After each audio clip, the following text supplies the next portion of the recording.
بسم اللہ الرحمن الرحیم۔ السلام علیکم، آپ دیکھ رہے ہیں الف نیوز اور میں ہوں آپ کے ساتھ ماجد علی۔ شامل کرتے ہیں پاکستان اور دنیا بھر سے ون لائن ہیڈ لائنز۔ چینی صدر شی جن پنگ کی ولادیمیر پوٹن کو مبارکباد۔ چین کے صدر شی جن پنگ نے روسی صدر ولادیمیر پوٹن کو دوبارہ مملکت کا سربراہ منتخب ہونے پر مبارکباد دی ہے۔ روسی خبرساز ادارے تاس کی رپورٹ کے مطابق انہوں نے پیر کو اپنے پیغام میں کہا کہ آپ کا دوبارہ انتخاب مکمل طور پر اس بات کو ظاہر کرتا ہے کہ آپ کو روسی عوام کی حمایت حاصل ہے۔ واضح رہے کہ روس میں صدارتی انتخابات 15 سے 17 مارچ تک منعقد ہوئے۔ وکٹری اسپیچ میں روسی صدر ولادیمیر پوٹن کا مغربی رہنماؤں کو تیسری جنگ عظیم کا انتباہ۔ 5ویں بار روسی صدر منتخب ہونے والے ولادیمیر پوٹن نے مغربی ممالک کو خبردار کرتے ہوئے کہا ہے کہ یوکرین میں مغربی افواج کی موجودگی اور نیٹو کی مداخلت دنیا کو تیسری عالمی جنگ کے دہانے پر دھکیل سکتی ہے۔ روسی ذرائع ابلاغ کے مطابق انتخابات میں کامیابی کے بعد خطاب کرتے ہوئے پوٹن نے مغربی ممالک کی تنقید کو مسترد کرتے ہوئے اپنے حامیوں کو بتایا کہ اس طرح کے رد عمل کی انہیں توقع تھی۔ پاکستان کے افغانستان میں فضائی حملے، دونوں ملکوں کے درمیان تعلقات میں کشیدگی عروج پر۔ پاکستان کی جانب سے افغانستان میں فضائی حملوں کے بعد دونوں ملکوں کے درمیان تعلقات کشیدہ ہو رہے ہیں۔ طالبان حکومت کے ترجمان ذبیح اللہ مجاہد کا کہنا تھا کہ پاکستانی طیاروں کی خوست کے علاقوں میں بمباری سے 5 خواتین اور 3 بچوں سمیت 8 افراد ہلاک ہوئے ہیں۔ پاکستان کے سیکیورٹی اور انٹیلیجنس حکام نے نام نہ ظاہر کرنے کی شرط پر امریکی نشریاتی ادارے کو افغانستان میں واقع تحریک طالبان پاکستان TTP کے ٹھکانوں پر فضائی بمباری کی تصدیق کی ہے، جبکہ ذبیح اللہ مجاہد نے اپنے بیان میں اس حملے کی مذمت کرتے ہوئے کہا کہ رات کے آخری پہر 3 بجے کے قریب اچانک حملے کیے گئے۔ انہوں نے دعویٰ کیا ہے کہ فضائی حملوں میں عام لوگوں کو نشانہ بنایا گیا۔ اس بارے میں پاکستانی حکومت کی جانب سے اب تک کوئی سرکاری بیان جاری نہیں کیا گیا ہے۔ روسی صدر ولادیمیر پوٹن کا کابینہ میں بڑے پیمانے پر رد و بدل کا امکان۔ غیر ملکی خبرساز ایجنسی کی رپورٹ کے مطابق ولادیمیر پوٹن 88% ووٹ لے کر کامیاب ہو گئے۔ وہ سب سے زیادہ ووٹ حاصل کرنے والے روسی رہنما بن گئے ہیں۔ عالمی خبرساز ادارے کی رپورٹ کے مطابق روسی کابینہ میں جوان چہرے شامل کیے جانے کی توقع ہے، جبکہ یوکرین میں جاری جنگ کی وجہ سے وزیر خارجہ سرگئی لاروف اور وزیر دفاع سرگئی شویگو عہدوں پر برقرار رہیں گے۔ خبرساز ایجنسی کی رپورٹ کے مطابق ٹیکنوکریٹ وزیر اعظم میخائیل اور گورنر کے عہدے بھی برقرار رہنے کی توقع ہے۔ یورپی یونین کا مصر کے لیے $8 ارب کے امدادی پیکج کا اعلان۔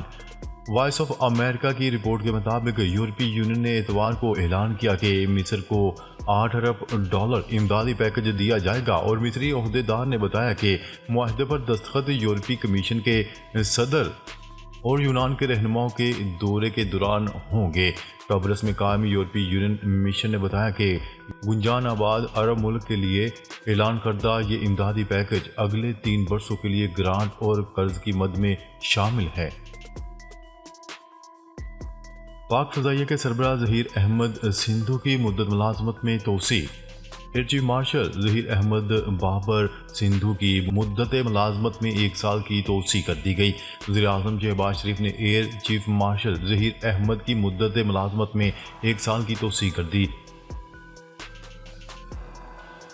اسرائیلی فوج کا الشفا ہسپتال کو خالی کرنے کا حکم اور حملوں کا اعلان۔ اسرائیلی فوج نے غزہ کے الشفا ہسپتال پر حملہ کرنے کا اعلان کرتے ہوئے پناہ گزینوں کو فوری طور پر ہسپتال خالی کرنے کا حکم جاری کر دیا۔ عالمی خبرساز ادارے کی رپورٹ کے مطابق اسرائیلی افواج کے ترجمان نے الزام عائد کیا ہے کہ الشفا ہسپتال میں حماس کے سینئر کمانڈرز دوبارہ منظم ہو رہے ہیں اور وہ ہسپتال کو اپنی کارروائیوں کے لیے استعمال کر رہے ہیں۔ ترجمان اسرائیلی فوج نے تصدیق کرتے ہوئے کہا کہ ٹھوس انٹیلیجنس بنیادوں پر الشفا ہسپتال اور اس کے اطراف میں انتہائی درستگی کے ساتھ آپریشن کر رہے ہیں، اہداف کو نشانہ بنا رہے ہیں۔ دہشت گردوں کو دوبارہ منظم ہونے نہیں دیا جائے گا۔ اسٹار شپ 5 برسوں کے دوران مریخ تک پہنچ جائے گا، ایلون مسک کی پیش گوئی۔ टेस्ला और स्पेस एक्स के बानी एलॉन मस्क इंसानों को मरीख पर बसाना चाहते हैं, मगर वो कब तक ऐसा कर सकेंगे ये कहना मुश्किल है। मगर उन्होंने स्टारशिप को मरीख पर पहुंचाने की मुद्दत की ज़रूर पेशगोई कर दी है। ख्याल रहे कि इंसानों को चांद और मरीख पर पहुंचाने के लिए स्पेस एक्स का तैयार करदा रॉकेट स्टारशिप बहुत अहम तस्वर किया जाता है। 14 मार्च को स्टारशिप ने ज़मीन के मदार के गिर्द अव्वलीन परवाज़ कामयाबी से मुकम्मल की, मगर लैंडिंग के दौरान तबाह हो गया।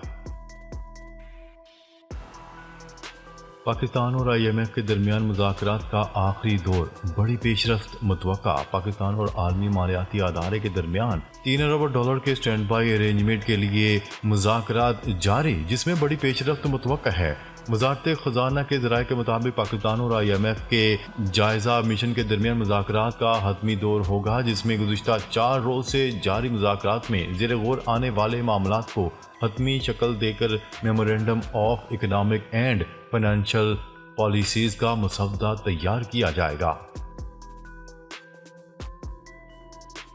अमेरिका, बरतानिया और जर्मनी ने रूस के सदारती इंतखाबात को मशकूक करार दे दिया। अमेरिका और बरतानिया ने रूस में होने वाले सदारती इंतखाबात को मशकूक करार देते हुए कहा कि रूस में सदारती इंतखाबात साफ और शफाफ नहीं हुए। व्लादिमीर पुतिन ने मुखालफिन को कैद में डालकर सियासी अमल से बाहर रखा। रूस के इंतखाबात मशकूक अंदाज में हुए। जर्मन वजारत खारजा ने रूसी इलेक्शन पर रद्द अमल में कहा कि रूस के सदारती इलेक्शन नताइज से कोई हैरानी नहीं हुई, क्योंकि ये शफाफ नहीं है। पुतिन का इंतखाब तशद्दुद और सेंसरशिप की बुनियाद पर हुआ। यूक्रेन के मकबूजा इलाकों में इंतखाबात बैनुल-अक़वामी कानून की खिलाफ वर्जी हैं। शुमाली कोरिया ने अमेरिकी वज़ीर ख़ारजा के दौरा जनूबी कोरिया के मौका पर बैलिस्टिक मिसाइलों का तजर्बा किया है। गैर मुल्की मीडिया की रिपोर्ट्स के मुताबिक शुमाली कोरिया ने शॉर्ट रेंज बैलिस्टिक मिसाइलों का तजर्बा किया है, जो इसने मशरकी समंदर की जानिब फायर किए। अमेरिकी फ़ौज के जॉइंट चीफ ने शुमाली कोरिया के मिसाइल तजर्बे की तस्दीक करते हुए कहा कि शुमाली कोरिया ने मशरकी साहिल की तरफ कुछ बैलिस्टिक मिसाइल फायर किए हैं। आमतौर पर इस साहली पट्टी को जापानी साहल कहा जाता है। मुत्तहिदा अरब अमारात और पाकिस्तान में ईद उल फितर की तारीख से मुतल्लिक पेशगोई सामने आ गई। माहिरीन फल्कियात की जानिब से मुत्तहिदा अरब अमारात और पाकिस्तान में ईद उल फितर की तारीख के हवाले से पेशगोई कर दी गई। न्यूज़ रिपोर्ट के मुताबिक एमिरेट्स एस्ट्रोनॉमी सोसाइटी के बोर्ड ऑफ डायरेक्टर के चेयरमैन इब्राहिम ने बताया है कि इस साल ईद उल फितर बरोज़ बुध 10 अप्रैल को होने का इम्कान है। इसका मतलब है कि मुत्तहिदा अरब अमारात समेत सऊदी अरब के मुसलमान 30 दिन के रोज़े रखेंगे। दूसरी जानिब चंद मीडिया रिपोर्ट्स में दावा किया जा रहा है कि पाकिस्तान में 10 अप्रैल को ईद उल फितर का चांद नजर आने की पेशगोई की गई है, यानी पाकिस्तान में ईद उल फितर 11 अप्रैल बरोज़ जुमेरात को होने का इम्कान है।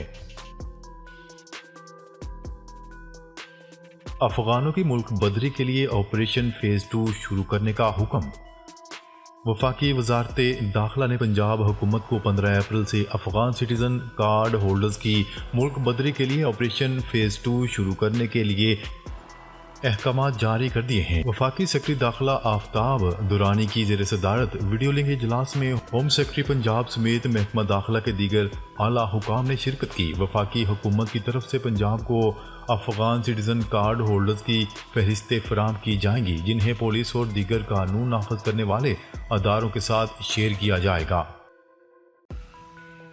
साबिक ऑस्ट्रेलियाई क्रिकेटर शेन वाटसन के बाद वेस्ट इंडीज़ के साबिक कप्तान डेरेन सैमी ने भी पाकिस्तान क्रिकेट टीम का हेड कोच बनने से माजरत कर ली। ज़राए का कहना है कि PCB की जानिब से डेरेन सैमी को कौमी टीम का हेड कोच बनाए जाने की पेशकश की गई थी, जिसे उन्होंने मुस्तरद कर दिया। डेरेन सैमी की जानिब से इनकार की वजह वेस्ट इंडीज़ बोर्ड के साथ किया गया उनका मौजूदा मुआहदा है। साबिक वेस्ट इंडीज़ कप्तान इस वक्त वनडे और T20 में साइड हेड कोच की हैसियत से खिदमात अंजाम दे रहे हैं, इसलिए PCB के साथ मुआहदा नहीं कर सकते। कबल अज़ीं साबिक Australian allrounder Shane Watson Pakistan cricket team के हेड कोच बनने की दौड़ से दस्तबरदार हो गए थे। नाजरीन, अब तक के लिए इतना ही। मज़ीद खबरें लेकर बहुत जल्द आपकी खिदमत में हाजिर होंगे। तब तक के लिए अपना ख्याल रखिएगा। अल्लाह निगहबान।